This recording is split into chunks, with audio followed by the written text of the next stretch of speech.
everybody, this is Carrie from Paper Adventures, and we're back, or I'm back again. And as you can see, we're going to be looking at the stuff that was made in the last 4 videos. I think it was the last 4, I'm pretty sure, but you'll notice that 3 of these stacks were all basically done out of book pages. So, and then we have corrugated cardboard here. Now, I just want to look at some of these pieces because I was really inspired realizing all the things that can be done just with book pages. Nothing, I mean, it was so fast. You can go back and look at those videos. And this corrugated cardboard here. I had a package that came in, a small box, and I decided to tear the, the lid part, the top. I tore those off, so that was 4 pieces. And then I had another piece from another box that I tore off, and then I threw the rest of the box away.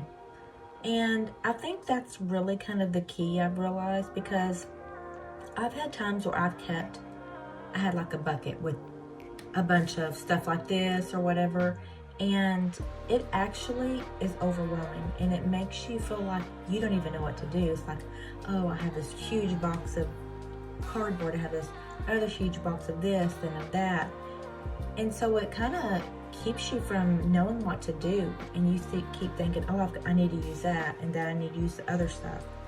It's kind of like with children. If you pile their room with toys, it's like they don't really play. They just go from one thing to the next because it's overwhelming. But if you just give them a few choices, they will actually play and become creative. And I think that kind of works the same. I do not want to have tons of stuff. I just don't, and it really helps. So I had this just laying on my desk, so I was like, okay, I'm just gonna make something with it.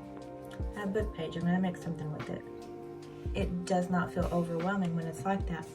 But let's look at this corrugated cardboard first, because then I want to just kind of focus on book page, because I'm actually going to do something else on book page today.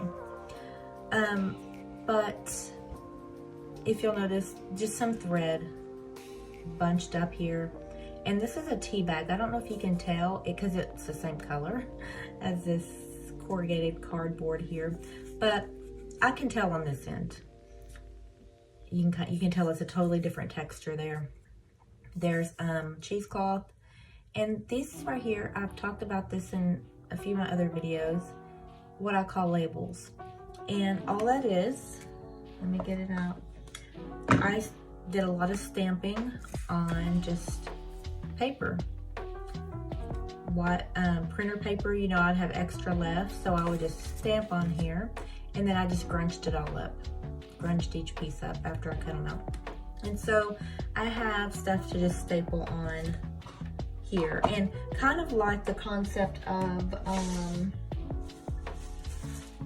this stamped on tissue paper. This was like one of the best ideas also, or things that I could have done, because especially for corrugated cardboard, and I talked about this in my last video, so I'm sorry if you have to hear me again, but it makes it easy because it looks like stamping. If you look here, there's a piece right there. It looks like I just stamped it, but it takes the work out of it, meaning I don't have to dig through my stamps, because I have a lot of them, and find, which one I want to use. I already have a bunch on tissue paper, and I just rip it off, glue it on here without thinking. Also, if you're doing corrugated cardboard, if you can't really stamp on corrugated cardboard if you think about it. Like, if you get the stamp, it can't really get into those ridges. But with one of these tissue papers, you can get it all down into these ridges. So if you can see, I had stamped some, I guess, alphabetical letters or whatever. Alphabetical letters, you know what I mean? But on there. So simple. Stapled on one of the labels that I just showed you. And I also did a little gesso. Just put some gesso in the middle first, and then put the tissue paper, and there's that. So simple. So simple here. you know, another one got, I put gesso, and then there's the stamp, the tissue paper, I should say, and it looks like I stamped it. And here's another one. Just did a pocket on the side, and like I said, go back and watch those. And there's another tissue paper right there. And I know I said this, but once again, I would not have been able to do that with an actual stamp because I could not get in those ridges. So let me see if I can get that in there. There it is, I guess. And then here's this one. So easy, and these are going to look really good in a junk journal. Now, my main focus is going to be on this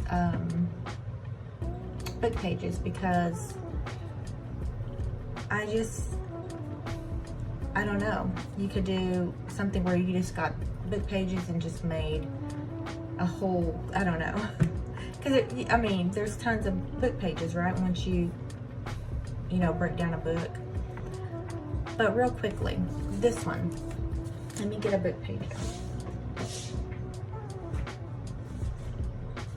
Not that you don't know what a book page looks like, but like this, I cut off the sides, the white parts here, and that's kind of where these came from. This one I glued several strips together. I believe that's a dictionary page. Some of my tissue paper that I just showed you. Now that's a stamp there, stapled on, you know. But just, I mean, literally glued pieces of that together, stamped it, and look there, piece of a spiral. I mean, you know, this one, I kind of left that one like that. So this kind of reminds me of like a letter, like if you was to tear the top of a letter that you get in, like there would be like part of the letter maybe that was written to you. Maybe that's part of the envelope, part of the spiral. That was kind of the inspiration.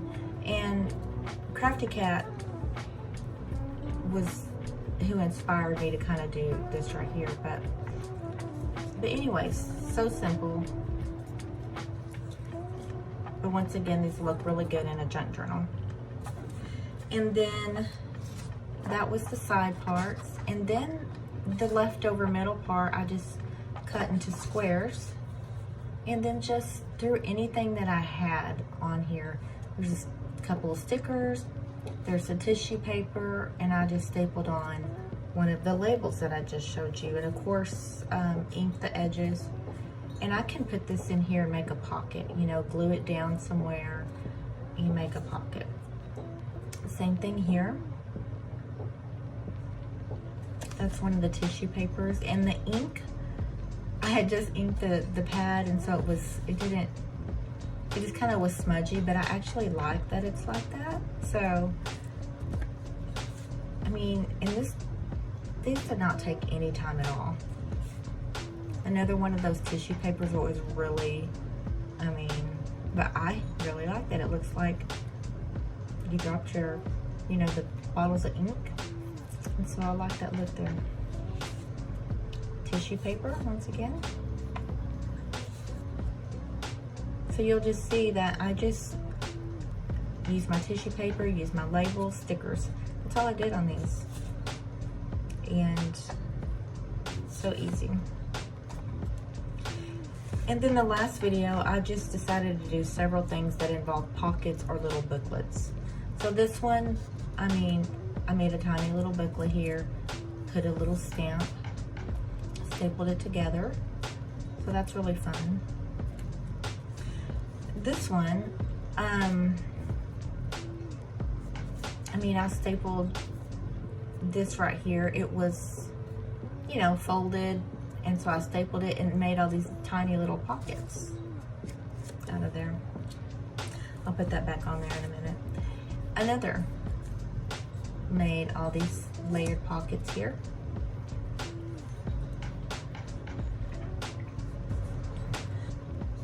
made one big pocket and a big notebook.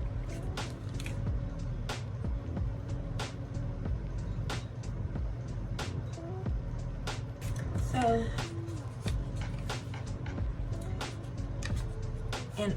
and here's a pocket back here. I don't want to go into, I guess, every tiny detail, even though I kind of did, didn't I? But just to show how easy it is to spend, I don't know, 30 minutes, get a few book pages, and just start making stuff.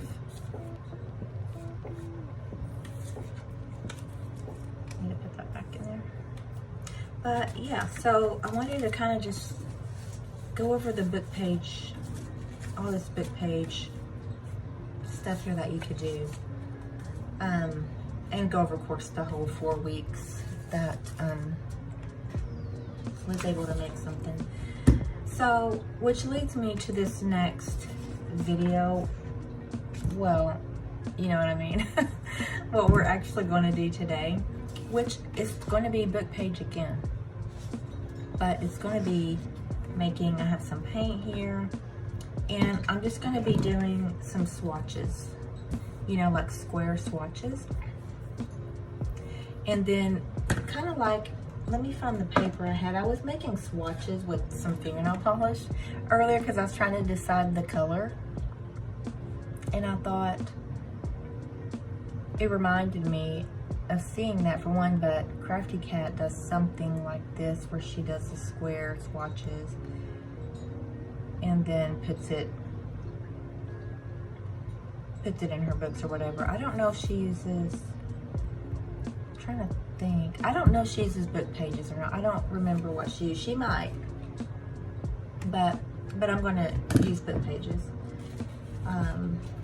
She might do both. I can't remember. But anyways, that's what I'm going to be doing in this video. And I'm sorry that you had to go through all of that stuff earlier, but I just wanted to take a look at all that because maybe it will, I guess, motivate you or something along those lines. And as I was looking at everything, I love re-looking at things when it's laying on my desk the next day after I've made it. Sometimes I look at some stuff and I'm like, that's hideous. But as I was looking at all that stuff the past 4 weeks, I thought, I really love that. And some of you may not like that grungy stuff. You can, I mean, make it the way you would like it. If you want bright colors, you know, do bright colors. But anyways, I'm gonna go ahead and be quiet. I do thank you for joining me, and we're gonna go ahead and get started doing something else with the pages.